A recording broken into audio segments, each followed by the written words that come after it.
We have a brawl discussion here on Mountaineer Report, brought to you by WVU Sports Now. Cody Nespor, Mike Asti here, and we are going to talk about the Mountaineer women winning the Backyard Brawl and the Mountaineer men preparing for the Backyard Brawl. So, Cody, to kick us off, for a football phrase here, as we are going to talk some basketball, the West Virginia women, a ranked Mountaineer team that absolutely, I mean, somebody said to me actually as I was leaving the football facility on Monday, maybe we're going to have to cover two tournament teams once again. And I was like, you at least got one, maybe a second one, but the one that you guarantee to have is the women's team. Mark Helligan, year two, they won again. They won really probably their first true test of the year. You were there covering it. It was close for a while. They were tied at the half. They eventually pulled away, but Mark Kellogg certainly sat there in the postgame presser, didn't look thrilled with the outcome. JJ Quinterly scored points, but she was not efficient at all, and she's going to have to be better. She has not really been able to be that Big 12 Player of the Year candidate at all yet this year for whatever reason. But what now do you make of this team after seeing them in the brawl? Pitt is not a program like West Virginia that normally contends for the tournament, but still, that's a rivalry. Could go either way. They played them close last year, too, for a while. And what have you learned about this women's team now through several games, including a rivalry win? Yeah, I do think, there's concerns in certain areas, just like there were last year. But I do think this team is starting to take shape to be better than last year. Kellogg went out very deliberately to get more size, and he got a couple girls with good size. And I think it really played last night, both on the boards, but also in little stuff like just like moving girls on inbounds passes, to get open lanes and just kind of being hard to get around where they didn't have any size last year. They've got it, and it's you mentioned Quarterly. She hasn't played well yet, but it is like if you try to imagine this team the way she was last year, it's very obviously a much better team, and a team that's difficult to beat, right? You want to be able to win without her having to dominate, which they've been able to do. Yeah. And I don't think the defense in the press is going to have to cover up as much as it did last year, where they couldn't shoot last year and they couldn't rebound and they really couldn't even play half court defense or half court offense. Yeah. I think that the pieces are all there where it could be a really complete, not flawless, but really complete complementary team. And I think it also is really showing that Mark Kellogg's one hell of a coach. Oh, yeah. Like every game you can see, he's coaching his butt off. You can see he has more control. He's more comfortable with his system at West Virginia now than even a year ago. He really got comfortable at the end of last year. But you can also tell he's really confident in his team. He has high expectations of his team. It almost sounds like if you listen to press conferences from somebody who's coaching a defending national champion to somebody like Mark Kellogg, who's coaching a team that just won one tournament game and then lost in the second round to Caitlin Clark, the words and the verbiage and the tone is very similar. He sounds like a guy who's expecting to not just make the tournament. Like that would be a disappointing year for him. He sounds like a coach who thinks we can make a Final Four run. And if I do, I'm going to sit there and say I'm not surprised. That's how good he thinks this team can be.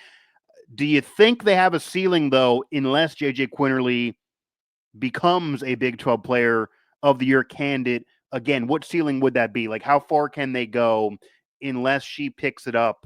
Or are they, as you're saying, more of a complete team so they can make that dark horse tournament run without her being what she was? Yeah. Well, I think certainly, if she doesn't end up being even what she was last year, there were games down the stretch last year where they won because of JJ. Like, she, when they couldn't score, it's like, we'll just get her the ball and let her drive, and she's going to figure it out.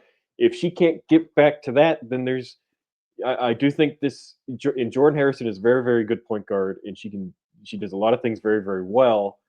She's not that kind of scorer, though, to where when you get down into crunch time, if you're not beating teams by 20 and 30 in the fourth quarter like they have this year, that'll calm down in conference play too, of course. The Big 12 is the top conference in the country. Yeah. Right. Like if JJ's not back to her normal self, it's like who's driving the bus, right? That's and I don't think they have that person. They have players that can do certain things really well. Sydney Shaw has shot really well. Jordan Harrison She's been passes a really spark well, plug. Yeah. but like JJ last year was we need a bucket, give it to JJ, she's going to figure it out. Like we don't even need a set. She's just, she's going to make something happen. She was she was vying for individual awards the entire season for Big 12 Player of the Week that entire year, and this year she's entering the year again vying for individual awards, not just Big 12 but national awards that we have coverage on the site about. So with all that said, she has to show that she's that type of player. There is expectation now for her to be the best player on the team. Last year, she had a little bit of a mulligan going in because with new coach, another new coaching system for her. Prior to that, she was the number 2 behind Maddie Smith, where she was not expected to do as much, and they made a tournament run. And now she's in the system, knows the coach, and she's the star. Like, this is her. So if they miss the tournament, whether it's fair or not, it'll be a ding on her. So and if they go far, it's going to be her helping them to get there. And the concern, I guess, if you want to have glass half empty, is she likely is going to pick it up and find herself. It's still early in a season. You can't be down on her for a whole year just yet. But if Pitt and these teams are able to take her out of a game, that spelled disaster for the Big 12 because those teams are going to know to be able to scheme just like Pitt did, and they should have even greater success. They're better defensive teams, they're deeper teams, they're better teams. So she's struggling against worse competition than what she will face later on. But that is their whole schedule. What happens in 2025, what happens in the conference, they got to get enough of those wins to be a better seed than what they were last year to avoid a behemoth matchup in round 2, because if it was anybody but Caitlin Clark, they would have had a Sweet 16. So they need to make sure their seed line allows them to get there this year. Cody Nespor, Mike Asti here. But as one Mountaineer team has a W in the Backyard Brawl, the football team didn't get a win, but at least the women's basketball team did against Pitt. And they may not play again, because you can also read on the site, Mark Kellogg is concerned about that game being scheduled in the future because, hey, they dominated so much, Pitt maybe doesn't want to play. That's kind of where he was going with it. Go ahead to the site to read more about that. But the Mountaineer men have the Backyard Brawl coming up as well. And like for the women, I definitely circle this as a major test. They've been winning. They've been doing it against lesser competition. They didn't do that last year, so this is already a step that they're going to dominate against those teams because they are more talented. They have an NBA prospect, as they should. Darian DeVries looks like he's a great technician and a great coach as well. He's implementing his culture to this program, and they expect to make a tournament run, even though nobody really does this year. But Pitt also feels like they're a tournament team. They feel like they got robbed last year. They're going to be home. There's West Virginia fans in Pittsburgh, but there should be more Pitt fans there. Jeff Capel's proven to be a good coach. What happens in this game can really show which one of these two teams is right. Like, what do they expect out of this year can be evident in that game. So what do you expect out of the men's Backyard Brawl? And is what I'm saying fair, that it is an early season test, that if you lose to Pitt, yeah, it's a tough road game and a rival, but it can certainly expose you to say, you're NIT at best. That's not an elite team and they beat you. But if you beat them, no matter what you think of Pitt, okay, maybe they can compete more than people would think once you get into a tougher part of the schedule. Yeah. Yeah. I agree with you because, like you said, Pitt was a tournament team last year. Should have been. And they should, that I think they're in the same sphere this year. And I think if the Mountaineers go out, I think if they win this game, I think it's a pretty clear indication that they are ahead of schedule. Right, because that's just kind of the reality when you have a new coach and a brand new roster. It's you're usually expected to lose against someone like Caples that's his tenure is getting pretty long at this point. He's been fighting off fire rumors like Neil Brown for years. You're right. Right, but a coach that's been there for a long time with a veteran roster coming off a good year, like Pitt should be favored in this game. And if WVU comes out and win, it's a clear indication of these guys are better than we thought they'd be, and maybe they do get hot. And I think it's unfair to say it's a must-win because you are on the road. But I do think it's a test. If you're losing, you can't lose by 10 or more, to throw out a number. You got to have this be a competitive game all the way through. If you lose by a last-second 3, okay. If you win by it, great. But you can't have, because last year Pitt just owned the matchup. That cannot happen. Yeah, I think 10, lose by 10. I don't think that's if you get blown out by 20 or something, that's okay. But 10, it's WVU has issues on their roster, right? It's not a complete That's roster. fair, but so does Pitt, though. I think But people are yeah. overestimating Pitt. I think they could arguably be a little bit overrated. They haven't shown enough against lower competition either. These have been similar teams. I don't know if I want held to this 10. I just threw that out there here on the show. Yeah. But I'm not. But I get what you're saying. But Yeah.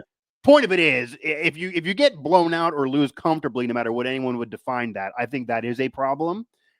And it may be not a problem because this is year one with a new coach. I'm not saying Yeah. you got to go ahead and fire Darian DeVries like some fans will suggest. What I'm saying is that if they lose comfortably, that then will show people you're getting excited for 2-0, but they're lesser competition. This is not a team that's going to go ahead and make a dark horse Cinderella story in March. They're lucky to even be there at all. They're a bubble team at best, etc. Whereas if you win convincingly on the road, then maybe those people are just to be so excited. Yeah.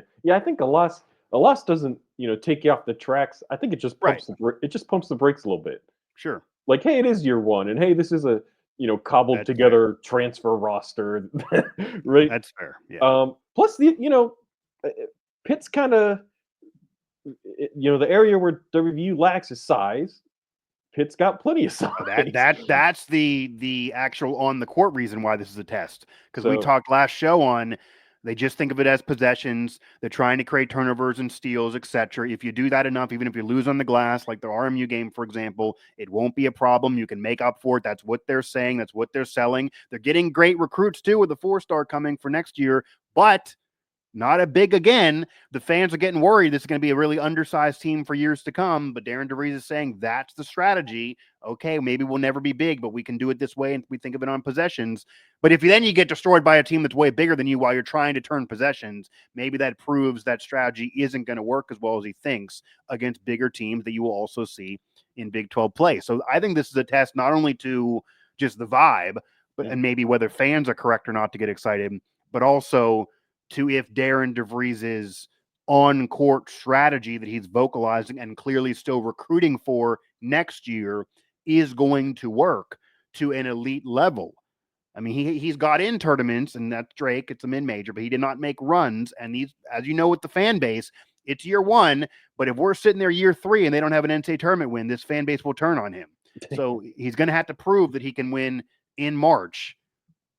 When you have 31 tournament appearances, that's not nothing. They got to be able to win games in March, and I don't know if an undersized team can. We will see. A lot of this, I think, will be decided, and we'll know a lot more, at least, about this year's team in that Backyard Brawl Friday night. So that'll do it for this edition of the show. Like, subscribe, find us on YouTube, and also everywhere you get your podcasts, Apple, Spotify, TuneIn, Google Play, etc. He's Cody Nespor. I'm Mike Asti. Find our Backyard Brawl coverage at WVU Sports Now. We will both be in Pittsburgh for that showdown, and the women apparently are not going to be playing, but the men, they got it locked down. They're going to keep this going. Both programs want this brawl, so enjoy it, and it's Darian DeVries' first introduction to the Backyard Brawl coming up.